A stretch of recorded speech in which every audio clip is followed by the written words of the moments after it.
Hello, friends. This is Dave Hurwitz, Executive Editor at ClassicsToday.com, here with the best recordings of Dvorak's Symphony No. 6.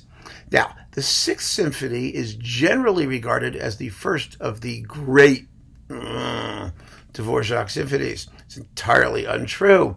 Numerically, it came down to us as Symphony No. 1. Believe it or not, because the numbering of Dvorak symphonies is all messed up. It was all messed up until the 1950s, because the four earlier symphonies were just ignored. That's how you got Symphony No. 1 for Symphony No. 6.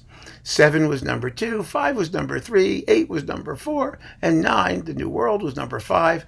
And if you see original jacket collections, you will still see them referred to in that order, although you won't see many recordings of No. 6, because the fact that it may be the first of the great Dvorak symphonies has not prevented it from being just as roundly ignored as all of them before No. 7.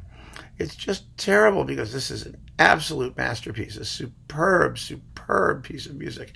It's also supposedly the Dvorak symphony most heavily influenced by Brahms, specifically Brahms' Second Symphony, which is also untrue. The relationship between Dvorak and Brahms was entirely mutually beneficial, and it was a two-way thing. There's no question that Dvorak was influenced in some respects by Brahms, but Brahms was just as influenced by Dvorak.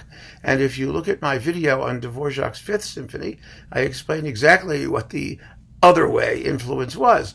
The problem is that the profession of musicology and music history was a largely German invention of the 19th century during the most rabidly nationalist period in human history. And so everything revolved around Germany, and Dvorak particularly was treated with extreme condescension in German lands. He was regarded as just this sort of melodically fecund German peasant turning out tunes in a ramshackle formal structure who couldn't possibly have anything of use to give anyone else, but who was perfectly willing to suck up whatever he could from everywhere else. To a certain extent, it's true. Dvorak did suck up what he did from everywhere else, but then so did every composer of the day, Brahms no less. So the whole thing is just ridiculous, but it has dogged this symphony and the early works of Dvorak. Dvorak was a masterful symphonist before he even met Brahms. Dvorak had written five, count them, symphonies before Brahms even produced his first. And so the idea that Dvorak was, this sort of sitting humbly at the feet of Brahms is just an absurdity. When it came to the symphonies, Dvorak was a genius as a symphonist well before he ever encountered any of Brahms's works. But I have to say, we're going to listen and see exactly what the influence might have been in some respects. Both symphonies are in the key of D major. Both have finales that begin with a sort of similar string texture, but that's about it. That's about as far as the influence question can be taken with any kind of certitude, in my view. I mean, I have seen very, very deep analyses that attempt to do more, but I go by the judgment of my ears, and the ears don't lie. Dvorak sounds like Dvorak, Brahms sounds like Brahms, and the two of them had a very, very, very, very happy relationship, and I leave it at that. I mean, when I first heard this symphony, I just could not believe how gorgeous the thing was. I mean, gorgeous. I'm talking unbelievably gorgeous, amazingly, beautifully gorgeous. In fact, let's just listen to the opening counterstatement. Counterstatement really is a fancy musical term, which means repetition, usually at a different dynamic level of the principal theme of the first movement in this case. And I mean, if you've ever heard anything that beautiful, it's just unbelievable. And I'm going to hold up different performances as we do these examples, because I don't want to give away the recording that this comes from, because it's the ultimate however recommendation, which we'll see at the very, very, very end. So this is just in no particular order. We're going to hear different versions of the Sixth Symphony by different people. And that will be, I think, an interesting way to go about it. In fact, I still have like plastic attached to one of these things for some stupid reason. But here is one version, which is really quite good, and we'll talk about it more when we get to it. The first subject of the first movement of the glorious Symphony No. 6.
Oh my God, it is so, so beautiful. And frankly, Brahms never would have written a tune like that. Never in a million years. A tune that's that symmetrical and that is so, so just lyrically fulsome in the way that tune, oh my God, it's so beautiful. Anyway, and Brahms wrote many gorgeous, gorgeous tunes, don't get me wrong. But that, my friends, is vintage Dvorak, and no one else would have done it. Nobody else, not in a billion years. So anyway, that's the beginning of Dvorak's Sixth Symphony. And I think that when you hear the whole work, you'll just be struck by how unbelievably beautifully lyrical the whole piece is. It's stunning. Absolutely stunning. No less miraculous, and this is something that Dvorak and Brahms had in common, is the influence of Beethoven on both. Quite obviously on both. Dvorak had a fascinating way of working. Dvorak, when he was teaching his students in the New World in New York, would tell them to take a Beethoven piano sonata and copy it. Copy it exactly. Its scheme of modulations, its transitions, everything that Beethoven did, the harmonic superstructure. But he insisted that his students do it with entirely original thematic material. That is, they had to follow the general outline, but all of the tunes and developments thereof had to be original. I think that's a fascinating way to learn how to compose things. And Dvorak basically did some of that himself. He looked to Beethoven for many, many little helpful hints about how to do things symphonically, especially in his transitions. And this symphony contains one particularly lovely example of that. And I want to play it for you because I just think it's so much fun to play sometimes. We always play Find the Melody, but we never play Find the Transition when we have composers borrowing from other composers or being influenced by other composers. Here is a very, very famous bit of Beethoven's Egmont Overture.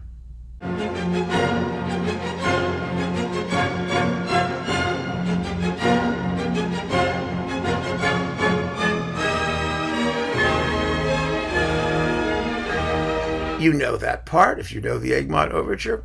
Well, I think Dvorak took a clue from that particular moment in Beethoven, but it comes out very differently in Dvorak's Sixth Symphony. Here is, well, let me get an example here. Let me just take one out at random. Here is the Dvorak version.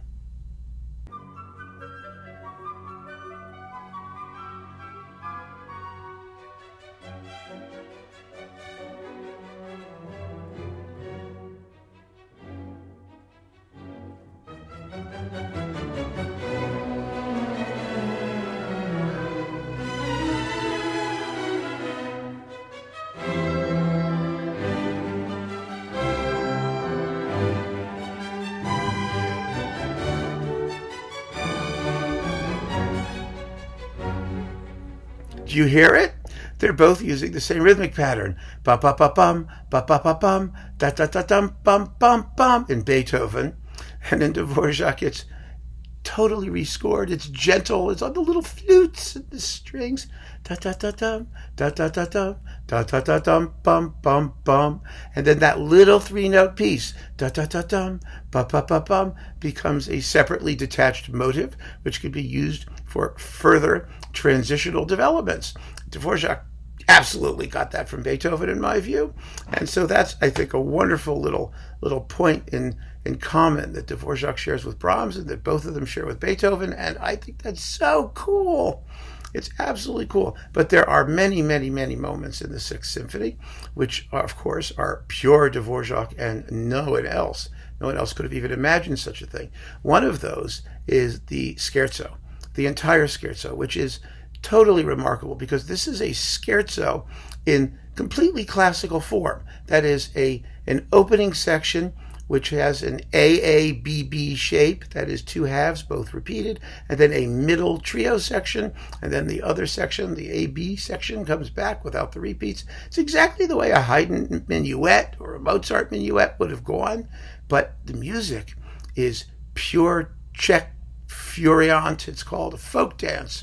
It's a Czech dance, and the emphasis in this case is rhythm. It's an incredible example of rhythm made into a musical thing. Not even the melody matters so much as the rhythm.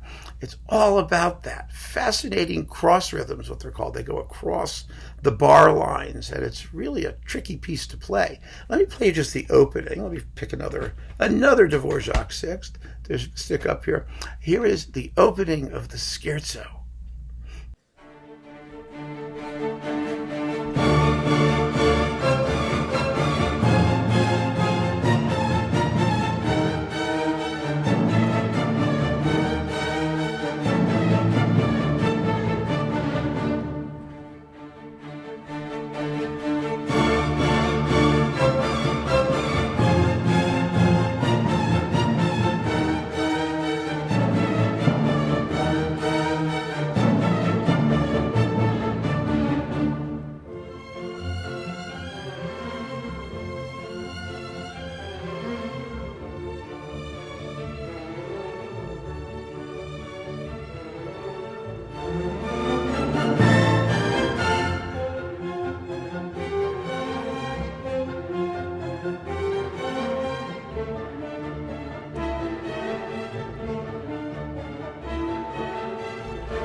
Ain't that cool? I mean, no, when I first heard that, I remember I was really quite young. This was one of the symphonies I got in Milford from the Goodwill record collection at Goodwill Industries for 5 cents. I had one of the old mono Supraphon recordings, and I heard that, and I thought, my God, I've never heard anything like that at all. It's not even a tune. It's a melodic embodiment of a particular type of rhythm. Da da da da da da bum ba da dum bum ba da dum da da da da da da bum ba da dum bum ba da dum. It's that fabulous sort of difference between a duple and triple meter. It's really, like the tune America in West Side Story. Da da da da da da da da da da da da da da da da da. Except it does the opposite. It does the da da da da da da da da da da da da da da da, but it's exactly the same idea, and a lot of folk traditions have that kind of alternation. Latin American music, Spanish music does it, and of course Czech music does it, Slavic music does it, and Dvorak does it here. And when that thing comes back in the recap, oh my God, what a pain in the neck it is! Because I play timpani in this, it is tough. It is really, really hard to get the offbeats correct. Here's that moment. It's such a fantastic thing and really rather complicated for its day. It must have driven the players crazy. Here it goes.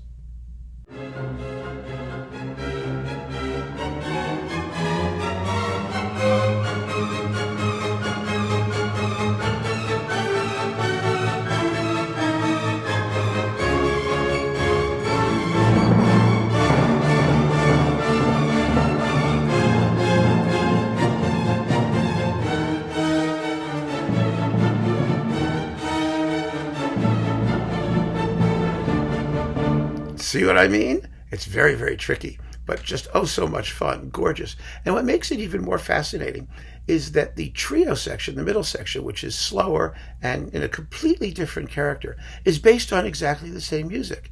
Because the scherzo is da da da da da da bum ba da dum bum ba da dum. Follow that tune, dum ba da dum bum ba da dum. That thing, that little motive becomes the main motive for the melody of the trio. But it's so different sounding, so completely different sounding, you might not even notice it. It might be completely, totally, you might not think about it twice. Here, listen to the trio section and remember dum ba da dum bum ba da dum. Just remember bum ba da dum. Here it is.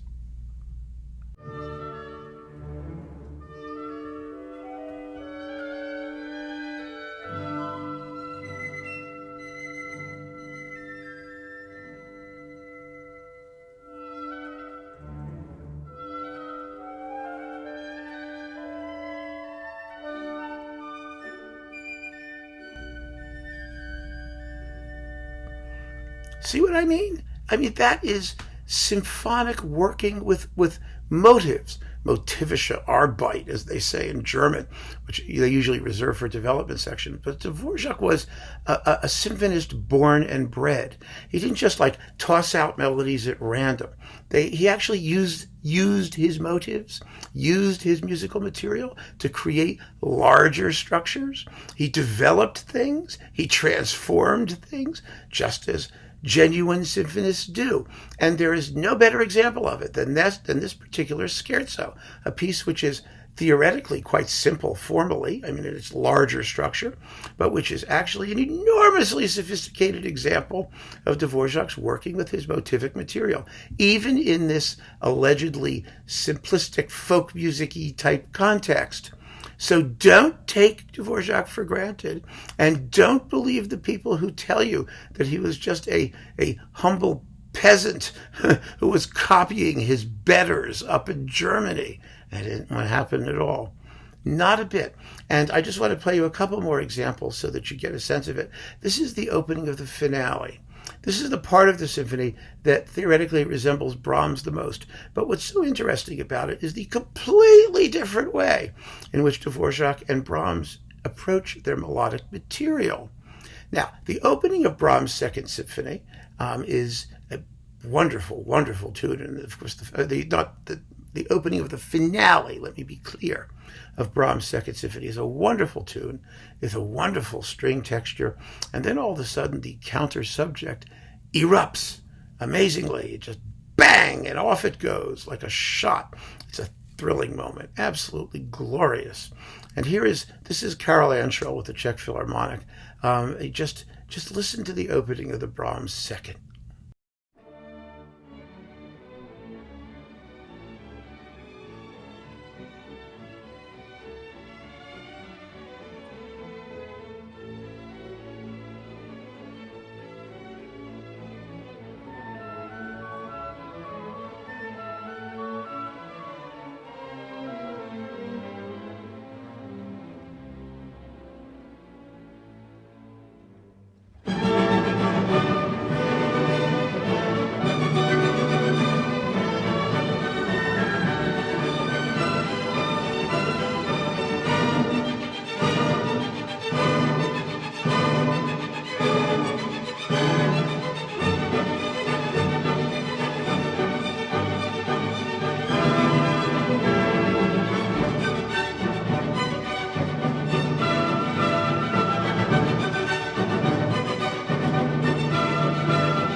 Now, let's hear the opening of the finale of Dvorak's Sixth. Here's an absolutely wonderful performance. This one's Charles Macaris with the Czech Philharmonic. That's not the one we're listening to. I'm just throwing the picture up there to fool you. But just listen to how Dvorak does it.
yeah, there's some similarity of texture early on, but Brahms plays the tune and then boom, off it goes. Dvorak is completely different.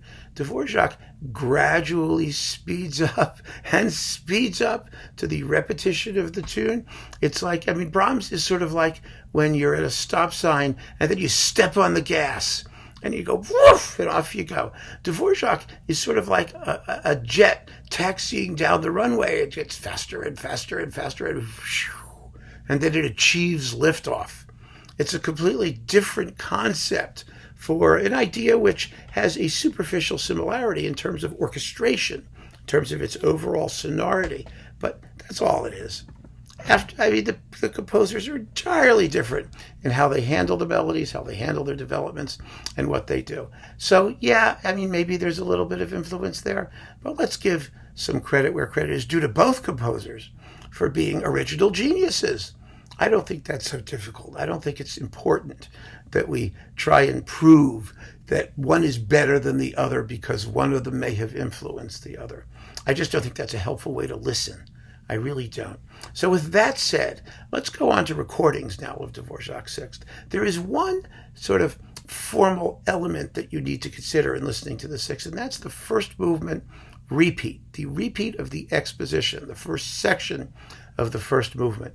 Dvorak originally wrote one, just as Brahms did in his early symphonies, but later performances omit them. Dvorak left out, later in his life, decided to cut the exposition in the repeat in the first movement of Symphony No. 2, which was a pity because the lead back to the opening is very, very beautiful. There's a big chunk of music that gets us back to that beginning, and it's a shame to miss it. And for that reason, some performances restore the repeat. I like hearing the repeat simply because, as I played you, the music is so gorgeous. But most performances leave it out, and most Czech performances particularly will leave it out because that was Dvorak's ultimate wish. Although the printed score did never reflect that. So we just need to keep that in mind as we go through. And you can pick it any way you want. It doesn't really matter. It's your personal choice. I don't think things like repeats generally make much of a difference, as long as you get to hear a fabulous performance. That's far more important than whether one of these little technical details gets observed or not. So, first I have a bunch of Dvorak Sixths that you will find in complete Dvorak cycles, because that may be the easiest way to get it. Because this symphony is still a little bit rare. Singleton recordings are not impossible, but they were for many years very hard to come by outside of complete cycles.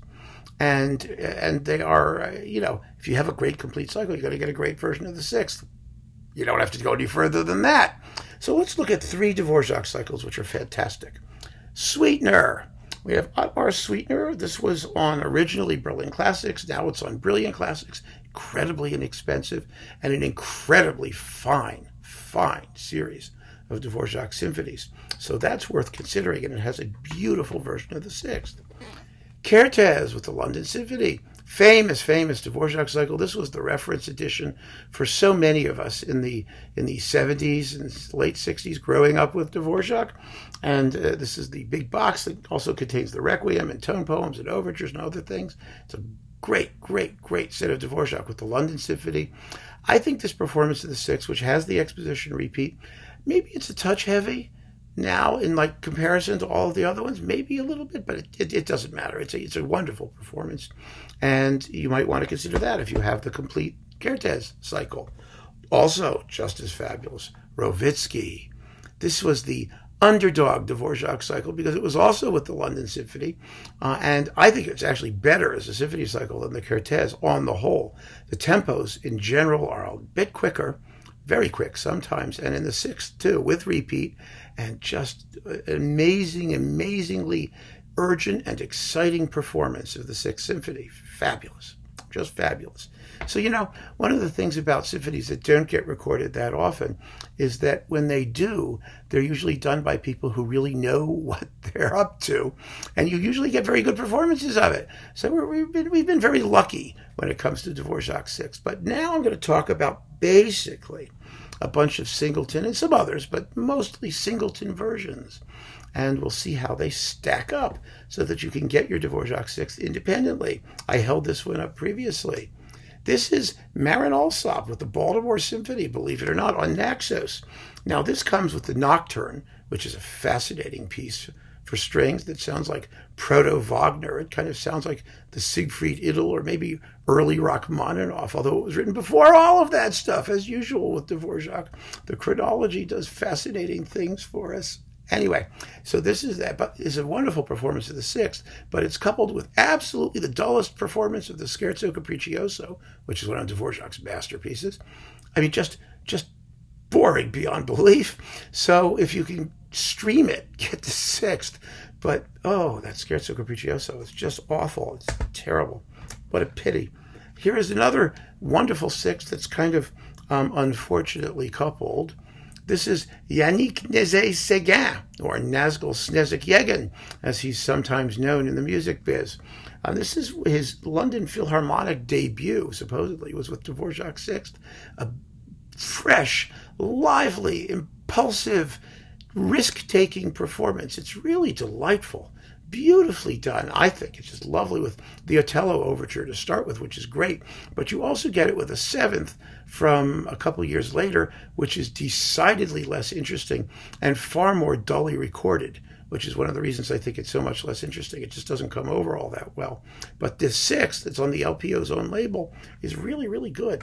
It's just surprisingly good from a place you would never have expected it.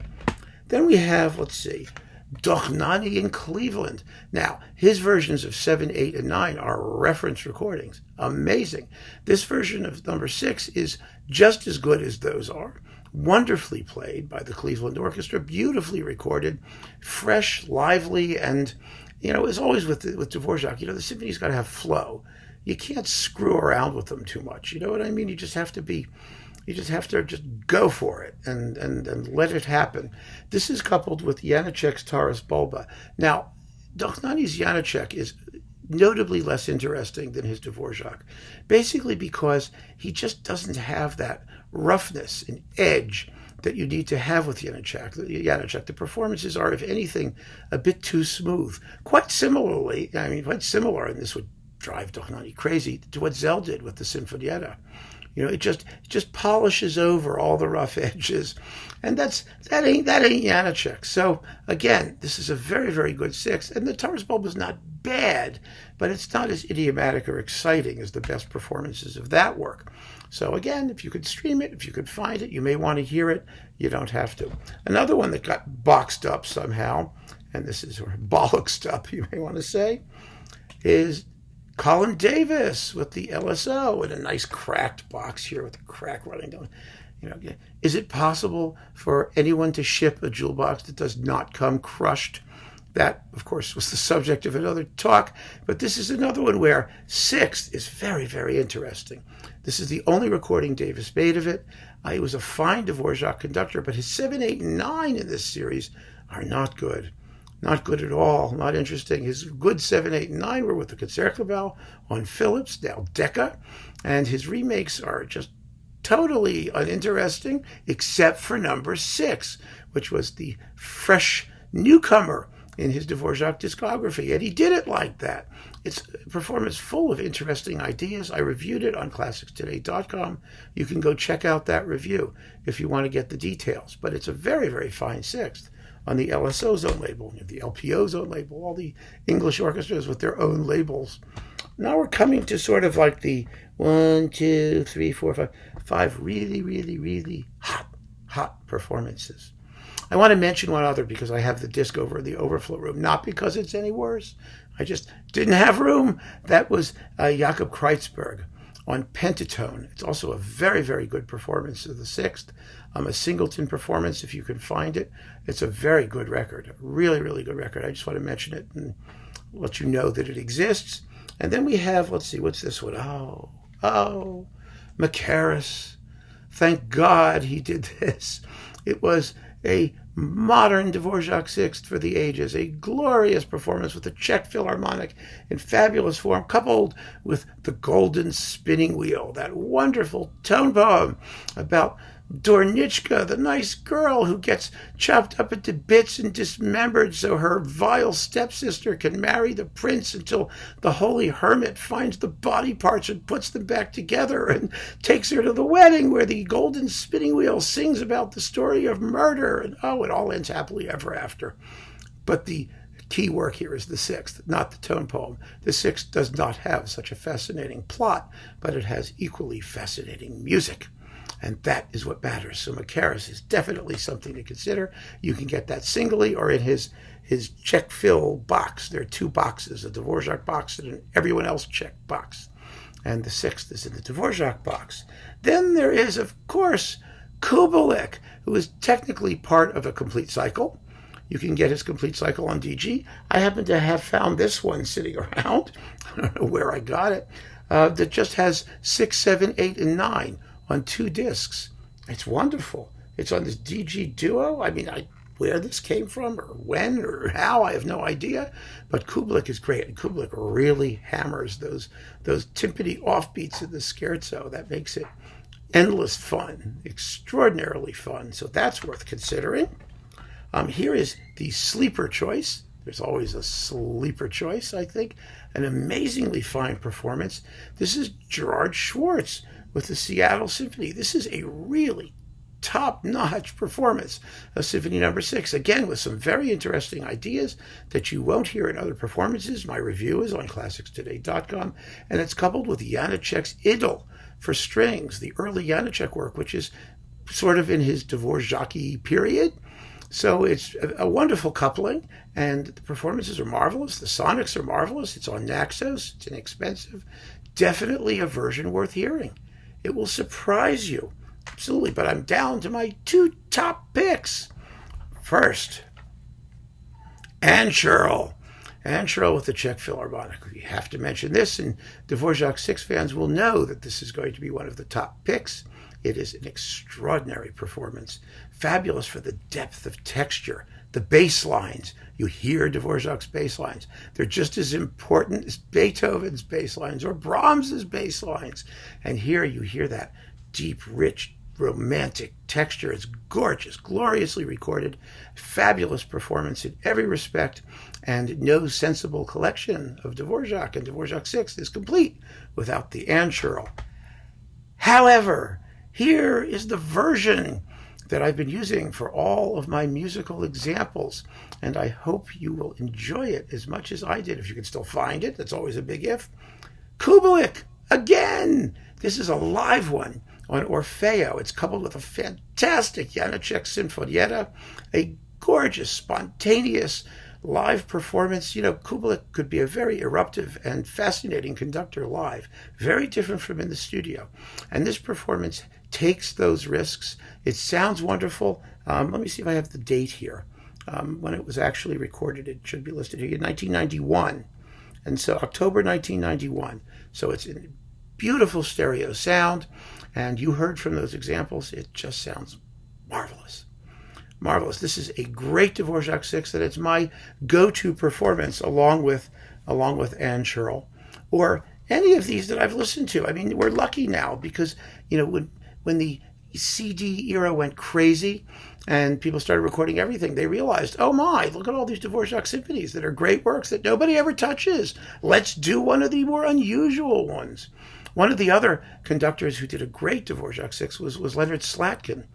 I mean, he performed it all over the place. I saw him do it at Carnegie Hall. It was wonderful. It's so beautiful to hear this symphony live, and it's so infrequently done. So this was my performance of choice, at least right now. It may change because all of the ones that I've listed are really very, very fine.